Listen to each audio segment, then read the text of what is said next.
Hello subscriber, this is Priya. तो आज start करते हैं class 7 civics chapter 7 markets around us. New book के according chapter number 7 markets around us है और एग्जाम में हमारे न्यू बुक के अकॉर्डिंग ही क्वेश्चंस आएंगे। तो आपको कंफ्यूज नहीं होना है क्योंकि ओल्ड बुक में ये चैप्टर नंबर 8 है। एक बार चिंटू अपने पापा के साथ सैटरडे मार्केट में गोलगप्पे खा रहा था। नेक्स्ट डे जब वो क्लास में आया तो मैंने कहा, चिंटू बेटा, कल तुम अपने पापा के साथ गोलगप्पे खा रहे थे सैटरडे मार्केट में। तुम्हें पता भी है सैटरडे मार्केट को और क्या बोला जाता है? तो चिंटू बोलता है, यस मैम, मुझे पता है। सैटरडे मार्केट को वीकली मार्केट भी बोलते हैं क्योंकि ये वीक में एक ही बार लगती है। कहीं कहीं पे तो ये सैटरडे में लगती है, कहीं पर ये मंडे में लगती है, लेकिन हमारे यहाँ ये सैटरडे में लगती है और यहाँ पे बहुत सस्ता सामान भी मिलता है। मेरी मम्मी ने तो बहुत सारा सामान खरीदा है। ये एक परमानेंट शॉप नहीं होती है। अच्छा, तो फिर मुझे ये बताओ कि जिससे तुमने मार्केट में सामान खरीदा था वो लोग सामान कहाँ से लाते हैं इतना सारा? मैम, ये तो मुझे पता नहीं। फिर तो तुम्हें चैप्टर नंबर 7 पढ़ना ही पड़ेगा। उन्हें हम बोलते हैं होलसेलर।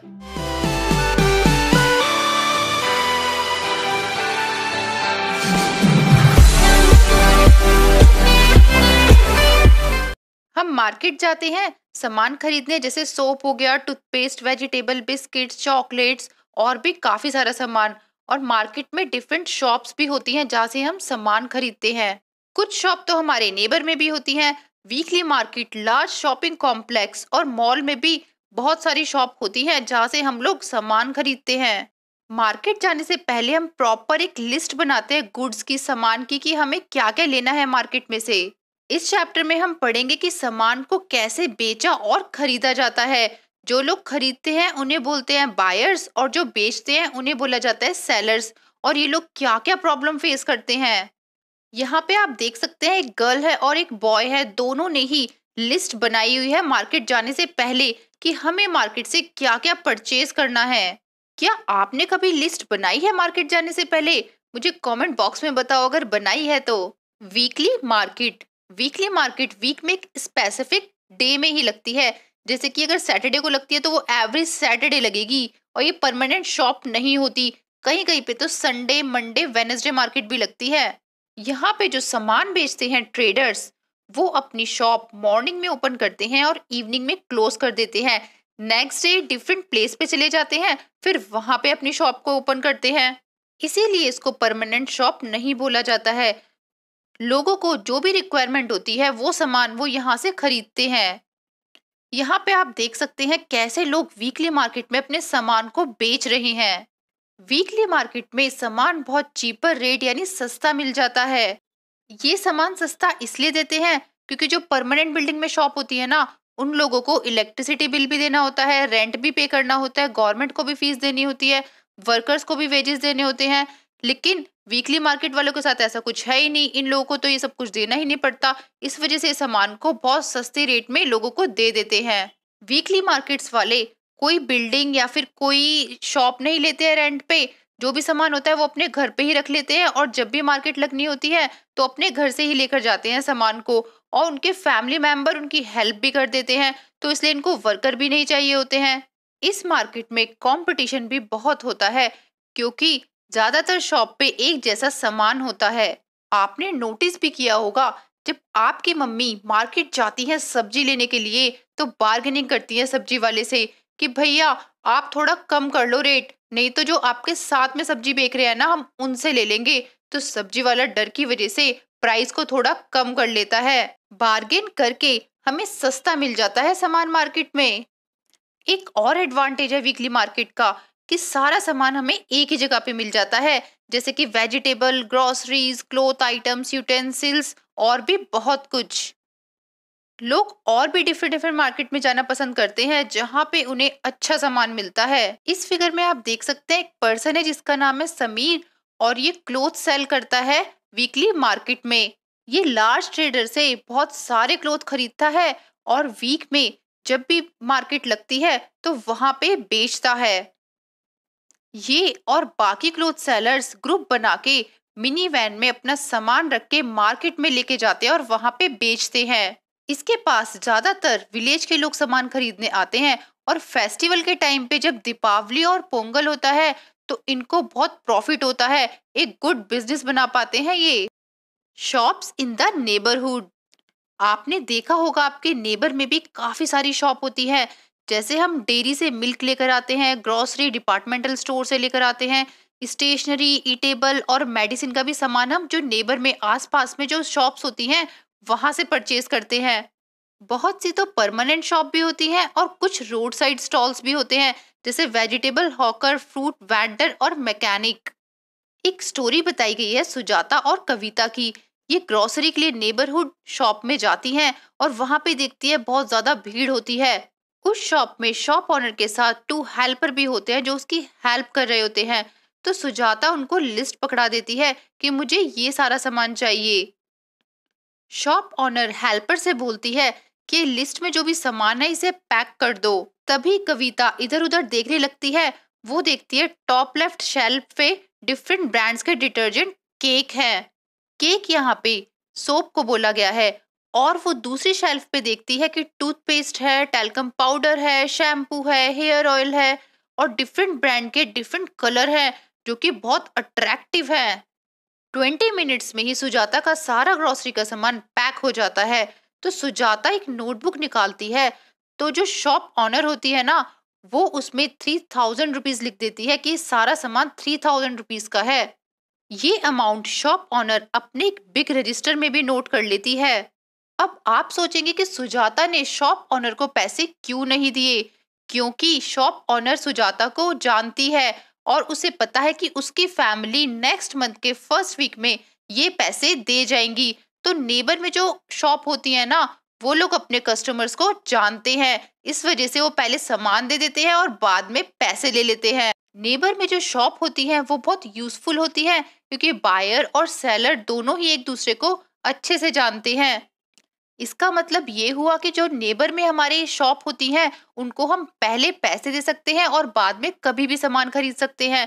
या फिर हमने जो सुजाता का केस देखा था, उसने पहले सामान खरीद लिया था और उसके फैमिली ने नेक्स्ट मंथ पैसे दिए थे शॉप वाले को। आपने नोटिस किया होगा कि डिफरेंट तरीके के सेलर्स होते हैं नेबरहुड मार्केट में भी। जो आसपास की मार्केट होती है ना, उसमें कुछ परमानेंट शॉप भी होती है और कुछ रोड साइड भी होती है। Shopping complexes and malls. अभी तक हमने 2 टाइप की मार्केट प्लेस देखी थी, वीकली मार्केट और मार्केट्स इन आवर नेबरहुड। अब हम देखेंगे शॉपिंग कॉम्प्लेक्स और मॉल्स। अर्बन एरिया बोले तो सिटी वाला एरिया, यहाँ पे शॉपिंग कॉम्प्लेक्सेस होते हैं और शॉपिंग कॉम्प्लेक्स पे डिफरेंट डिफरेंट टाइप की शॉप्स होती हैं। इसमें से लोग सामान खरीदते हैं। ज्यादातर अर्बन एरिया में तो मॉल्स होते हैं। ये malls multi storeyed air condition building के होते हैं और डिफरेंट डिफरेंट फ्लोर पे डिफरेंट डिफरेंट शॉप्स भी होती हैं। इस टाइप की अर्बन मार्केट्स में ब्रांडेड और नॉन ब्रांडेड दोनों ही तरीके के सामान मिलते हैं। ब्रांडेड गुड्स महंगे होते हैं और एडवर्टाइज करते टाइम ये बोला जाता है कि वो बहुत बेटर क्वालिटी के हैं। कंपनीज इन प्रोडक्ट्स को लार्ज अर्बन मार्केट में सेल करती है। आपने देखा भी होगा, शोरूम्स में ज्यादातर ब्रांडेड चीजें होती हैं और बहुत कम लोग इसे खरीद पाते हैं। यहाँ पे एक स्टोरी बताई गई है अंजल मॉल की, जो 5 फ्लोर शॉपिंग मॉल है। कविता और सुजाता यहाँ पर जाती हैं और ये लिफ्ट में अप एंड डाउन कर रही है क्योंकि लिफ्ट जो है वो पूरी ग्लास की बनी है और इनको बहुत मजा आ रहा है। ये देखती है कि यहाँ पे तो डिफरेंट डिफरेंट काइंड की शॉप्स है। Ice cream, burger, pizza, food shops, home appliances, footwear, leather item, book shop, सभी कुछ है यहाँ पे तो। फिर ये दोनों 3rd फ्लोर की एक शॉप में जाती हैं जहाँ पे ब्रांडेड रेडीमेड क्लोथ्स होते हैं। शॉप के बाहर एक सिक्योरिटी गार्ड बैठा होता है। वो चाहता है इन्हें रोकना लेकिन रोकता नहीं है। वो दोनों जब शॉप में जाती हैं तो ड्रेसेस देखती हैं, उनके प्राइस देखती है। 3000 से कम का तो कोई प्राइस ही नहीं होता है किसी भी ड्रेस का, और ये 5 टाइम्स ज्यादा होते हैं वीकली मार्केट प्राइस से। ये देख के सुजाता कविता से बोलती है कि ऐसा करते हैं, किसी और शॉप पे चलते हैं जहाँ पे गुड क्वालिटी के रेडीमेड क्लोथ्स मिले और प्राइस भी रीजनेबल हो। Chain of markets. अभी तक हमने डिफरेंट डिफरेंट मार्केट के बारे में रीड किया है। क्या आपके माइंड में कोई क्वेश्चन आया है कि ये सामान वो लोग कहाँ से खरीदते होंगे? ये सारा सामान गुड्स फैक्ट्री से आता है या फार्म से आता है या कुछ लोग तो घर में भी बनाते हैं। लेकिन हम इन फैक्ट्री से डायरेक्टली नहीं खरीद सकते हैं। जैसे कि एग्जाम्पल ले सकते हैं प्लास्टिक मग का। आपको एक प्लास्टिक मग चाहिए तो आप फैक्ट्री थोड़ी ना जाएंगे कि मुझे एक प्लास्टिक मग दे दो। तो फिर प्रोड्यूसर जो ऑनर होगा वो भी इंटरेस्टेड नहीं होगा आपको देने में, क्योंकि स्मॉल क्वांटिटी में वो लोग भी देना पसंद नहीं करेंगे। जो लोग सामान को प्रोड्यूस कर रहे हैं, बना रहे हैं फैक्ट्री में, और हम लोग जो कंज्यूमर है, जो खरीद रहे हैं, उनके बीच में एक पर्सन होता है ट्रेडर, जो कि प्रोड्यूसर से सामान लाके कंज्यूमर को देता है। आपकी मैम आपसे पूछ सकती है कि प्रोड्यूसर कौन होते हैं, कंज्यूमर कौन होते हैं और ट्रेडर्स कौन होते हैं। तो प्रोड्यूसर आपको पता चल चुका है कि जो फैक्ट्री ऑनर होते हैं वो होते हैं, और कंज्यूमर हम लोग जो सामान खरीदते हैं, और ट्रेडर्स जैसे शॉपकीपर होते हैं उन्हें बोलते हैं हम ट्रेडर्स, जो शॉप ऑनर होते हैं, जो हमें सामान देते हैं। ज्यादातर ट्रेडर्स डायरेक्ट प्रोड्यूसर से सामान नहीं लेते हैं, वो होलसेल ट्रेडर के पास जाते हैं।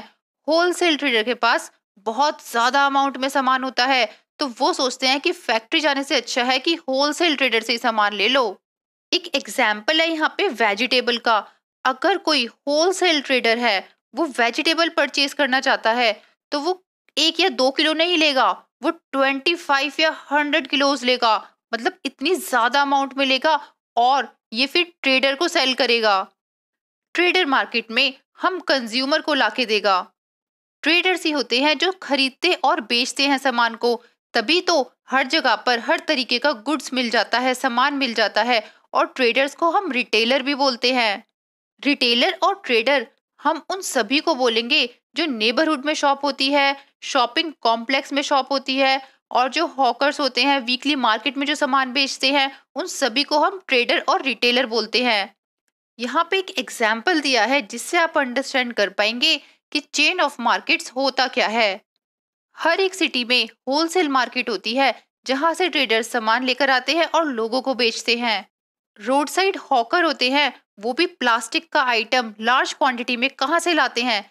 होलसेल मार्केट से ही तो लाते हैं, तब जाके वो हम लोगों को सेल करते हैं, बेचते हैं। कभी कभी ये होलसेल ट्रेडर बिगर होलसेल ट्रेडर से सामान लेकर आते हैं। अब आप बोलेंगे कि मैम ये होलसेल ट्रेडर और बिगर होलसेल ट्रेडर कहाँ से लेकर आते हैं इतना सारा सामान? तो ये डायरेक्टली फैक्ट्री से लेकर आते हैं और उस सामान को अपने गोडाउन में स्टोर करके रखते हैं। इस पूरे प्रोसेस को बोला जाता है चेन ऑफ मार्केट्स। ये दिल्ली का मैप है और इसमें 4 होलसेल मार्केट दिखाई गई है: आजादपुर, केशवपुर, दरियागंज और Okhla. Aftab the wholesaler in the city. Aftab एक पर्सन का नाम है जो होलसेल ट्रेडर होता है। इसका बिजनेस मॉर्निंग में 2 o'clock स्टार्ट हो जाता है, क्योंकि वेजिटेबल मार्केट और मंडी में इस टाइम तक सारे वेजिटेबल्स फार्म से आ जाते हैं। फार्म से वेजिटेबल को ट्रक, मैटाडोर, ट्रैक्टर ट्रॉली की हेल्प से लाया जाता है। आफ्ताब जब मार्केट में पहुंचता है तो वो देखता है कि ऑक्शन लग रहा है। तो ऑक्शन मतलब कि बोली लगाई जाती है। फिर ये 5 क्विंटल कॉलीफ्लावर और 10 क्विंटल अनियन को खरीद लेता है।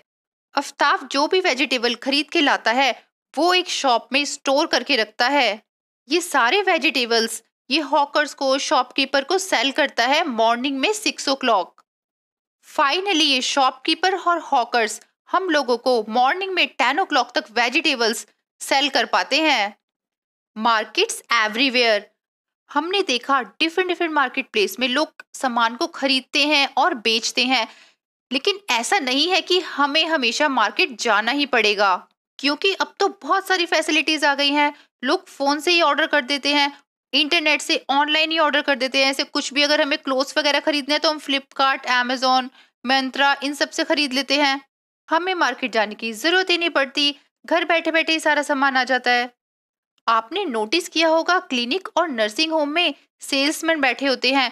वो अपनी मेडिसिन को डॉक्टर्स को बेचना चाहते हैं, जिससे डॉक्टर उसी मेडिसिन को प्रेफर करे और अपने पेशेंट को बोले कि आपको यही मेडिसिन लेनी है। इस तरीके से मेडिसिन भी बेची जाती है। तो हमें ये पता चला कि खरीदने और बेचने के और भी तरीके हैं। मार्केट में जाकर ही खरीदा और बेचा नहीं जाता। कभी कभी तो जो चीजें हम खरीदते हैं उन चीजों के बारे में हमें अच्छे से पता भी नहीं होता, क्योंकि हमें एक फाइनल प्रोडक्ट मिलता है। यहाँ पे एग्जाम्पल दिया गया है एक कार का। अब देखो कार में क्या क्या चीजें यूज होती हैं, petrol tank, wheels, gears, engine. तो अब हमें ये थोड़ी ना पता है कि इंजन कितने का आया है, गियर्स कितने के आए हैं, जो पेट्रोल टैंक है वो कितने का है। उन चीजों का तो हमें प्राइस नहीं पता। हम तो फाइनली कार ले रहे हैं ना, हमें तो कार की रेट पता है। ऐसे ही जो फार्मर्स होते हैं वो फर्टिलाइजर का यूज करते हैं, तो फर्टिलाइजर वो शॉप से लेकर आते हैं और शॉप वाले फैक्ट्री से लेकर आते हैं। अब फार्मर का डायरेक्ट लिंक तो नहीं है ना फैक्ट्री से, वो तो शॉप से ही लेगा। अर्बन एरिया में पीपल्स जब मार्केट में सामान लेने जाते हैं तो वो कैश नहीं देके क्रेडिट कार्ड से पेमेंट करते हैं। आप अपने पेरेंट्स से पूछना कि जब वो कोई भी सामान लेने जाते हैं मार्केट में तो वो क्रेडिट कार्ड से पेमेंट करते हैं या वो कैश देते हैं। Markets and equality.